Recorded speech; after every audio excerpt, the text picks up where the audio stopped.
Beauté Bande Konangai, Otep la famille Kemita, bonjour. Aujourd'hui c'est un jour très spécial pour la communauté noire et plus particulièrement pour le peuple du Congo. Nous sommes aujourd'hui le 4 janvier 2001 et le 4 janvier 1959, il s'est passé quelque chose de très important. Nos grands-parents se sont levés ces jours-là pour dire aux envahisseurs belges que trop c'est trop. On était encore en pleine invasion de notre continent, de la prison coloniale Congo.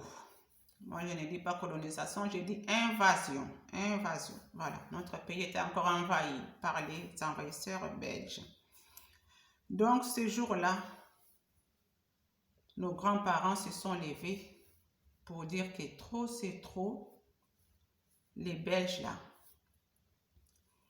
toutes et leur clique, là, ils vont partir. Ils vont quitter le Congo. Ils ne dormiront plus au Congo. Donc, nos grands-parents se sont levés pour chasser les envahisseurs belges. Et donc, et ces jours-là, beaucoup de nos grands-parents ont laissé leur vie, ont versé leur sang pour que cette prison coloniale qu'on appelle le Congo soit libre. Les envahisseurs ont été chassés. Effectivement, ils ont réussi à les chasser, mais on a eu beaucoup de pertes aussi de notre côté. Parce qu'évidemment, ils sont comme des sangsues. Ils ne veulent pas quitter voilà, notre continent jusqu'à aujourd'hui. Vous le voyez très bien. Ils s'accrochent à notre continent parce que sans nous, sans Kachopa, sans Kamita, entre parenthèses Afrique, ils ne sont rien. Ils ne sont rien. C'est pour ça qu'ils s'accrochent comme des sangsues, des véritables sangsues. Mais ils partiront, de gré ou de force. Ils partiront. Donc, ces jours-là, nos parents ont vraiment donné leur vie, versé leur sang pour que nous soyons libres. Mais malheureusement, comme je vous dis, ils se sont accrochés. Ils ont, parce que ils ont tellement développé, je sais pas, moi j'appelle ça même une science de rouler les Africains. Une science, mais vraiment, de passer leur temps à rouler les Africains. Donc, ils ont roulé les Africains juste après que nos ancêtres, enfin, nos papas, nos mamans, nos grands-parents se sont mis debout, voilà, pour les chasser. Ils ont été bien chassés, mais après, ils sont revenus pour dire, ok, vous voulez l'indépendance du Congo? Ok, on va vous donner l'indépendance du Congo, mais il faudra que vous veniez en Belgique pour discuter de l'indépendance. Voilà. Ils ont embarqué. Et là, les hommes politiques sont rentrés en jeu. Voilà, les politiciens sont rentrés en jeu. Voilà, pour accepter. Alors que ce n'est pas les politiciens qui se sont battus pour libérer le Congo. Pas du tout. C'est le peuple. Le peuple du Congo qui s'est battu pour libérer le Congo. Pour chasser les envahisseurs belges. C'est le peuple du Congo. Mais les quelques politiciens qui étaient là, comme les Kassavoubou et les autres, Lumumba est venu après, voilà, ils ont accepté. Lui, il est venu après, mais sinon, voilà, Les autres ont accepté de venir en Belgique, s'asseoir autour d'une table ronde pour discuter de l'indépendance. Depuis quand on discute de l'indépendance? L'indépendance, ça s'arrache. Ça s'arrache, point à la ligne. Mais ils ont réussi avec leur science, hein, moi j'appelle ça là. Ils ont développé même une science pour passer leur temps à rouler les Africains. Jusqu'à aujourd'hui, ils continuent à rouler les Africains comme des bébés. Voilà. Donc, et c'est ça qui a donné le 30 juin. Une fête que moi je ne fête jamais. Mais jamais, quand je dis jamais, jamais. Voilà, parce que pour moi, nous ne sommes pas du tout indépendants. Nous sommes toujours dans une prison à ciel ouvert. Ça se voit comme le nez au milieu de la figure. Donc, c'est ça qui a donné le 30 juin. Là. Voilà. Et celui que vous voyez à l'écran, il s'appelle Fumu Kimbangu. Fumu Kimbangu. Le 4 janvier, là, aujourd'hui, là, le 4 janvier 1959, c'est avec l'esprit de Fumu Kimbangu que nos grands-parents ont réussi à chasser les envahisseurs belges.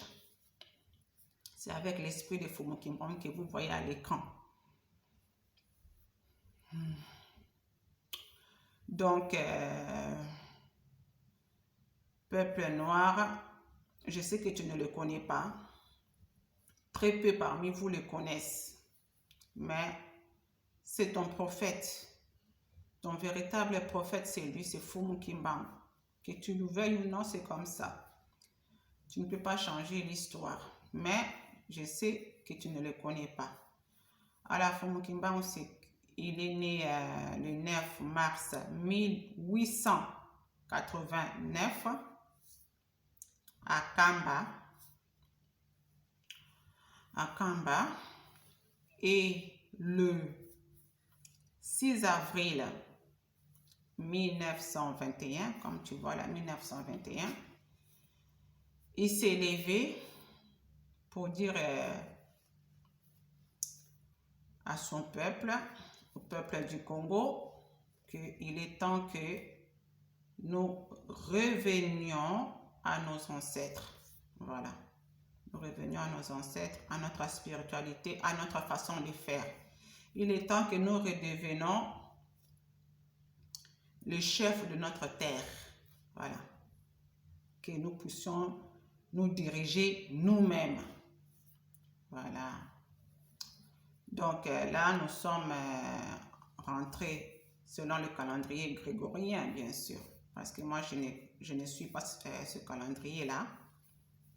Moi, j'ai mon calendrier du Congo. Calendrier Kamite. Donc, vous voyez bien, ça fait 1921 et 2021. C'est le centenaire de Fumu Kimbangu là. 2021, c'est le centenaire. Et donc, je vous demande à tous d'observer bien cette année de 2021.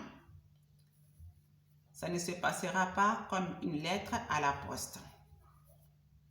Parce que là, ça fait 100 ans depuis que notre prophète Fumu Kimbangu s'est levé, voilà, pour commencer sa mission.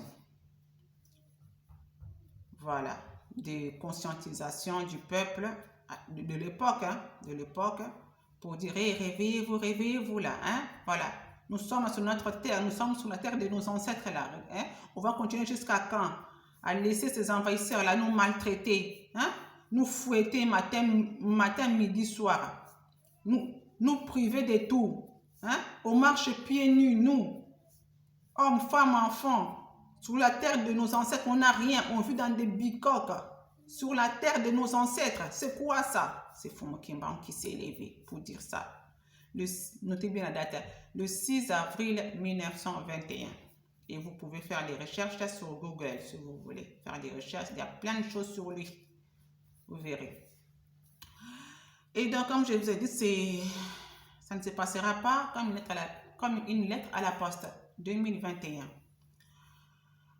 Donc, il y aura beaucoup de choses. Donc, 2021, une année à 12 mois. Hein. Donc, je vous laisse bien observer bien cette année.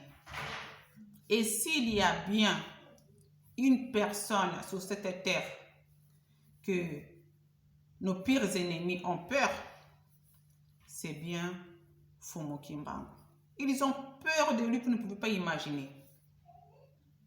Vous ne pouvez pas imaginer parce qu'il a laissé des prophéties. 2 précisément. 2 prophéties. Et ils la connaissent bien. Peuple noir, je sais, tu ne connais pas Fumu Kimbangu parce qu'à peine 3 mois qu'il a commencé sa mission, 3 mois, hein, il a été arrêté par les envahisseurs et il a été emprisonné pendant 30 ans. 30 ans en prison. Ce n'est pas la prison d'aujourd'hui. Ne pensez pas que la prison que Fumu Kimbangu a eu à faire, c'était la prison comme aujourd'hui. Hein, où les prisonniers ont un lit bien doux, ou alors où ils ont la télé, ils ont la radio, ils mangent 3 fois par jour, ils ont des vêtements dans la prison. Hein. Voilà, et même le téléphone portable dans la prison. Les prisons d'aujourd'hui, la plupart, c'est comme ça. Non, ce n'est pas la prison que Fumu Kimbangu avait faite. C'était vraiment la prison, donc dure prison. On lui a arraché sa femme, ses enfants. Voilà, pendant 30 ans, il ne les a plus jamais revus.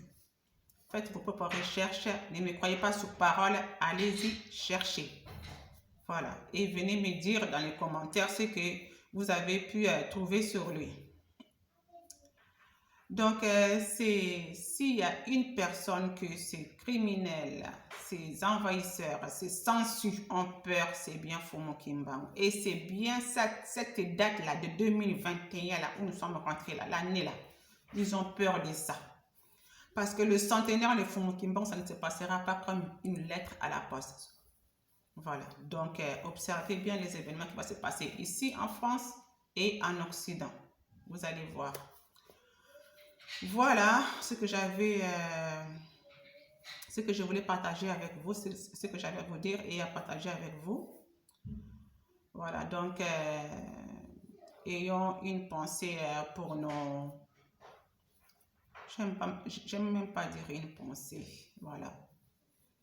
Essayons de, comment dire, de nous recueillir même dans nos maisons, dans nos cœurs, voilà. Plongeons-nous à l'intérieur de nous-mêmes. Voilà, c'est plutôt ça, parce que j'aime pas dire une pensée, ça c'est encore occidental, ça, pas du tout. Moi, je dirais, plongeons-nous à l'intérieur de nous-mêmes pour revivre les événements du 4 janvier 1959. Plongeons-nous à nous, fermons les yeux. Et revivons ces événements-là. C'était vraiment, c'était terrible. Voilà.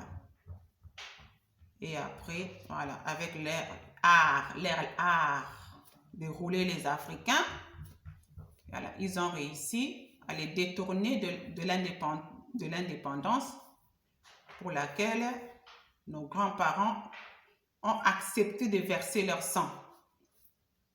Quelle triste réalité. Et jusqu'aujourd'hui, les politiciens continuent à se faire avoir. Jusqu'aujourd'hui, comme des bébés. Quelle triste réalité. Bon, je vais m'arrêter là. Je vous dis à très bientôt. C'était de la volonté de nos ancêtres méritants. À bientôt. Ciao.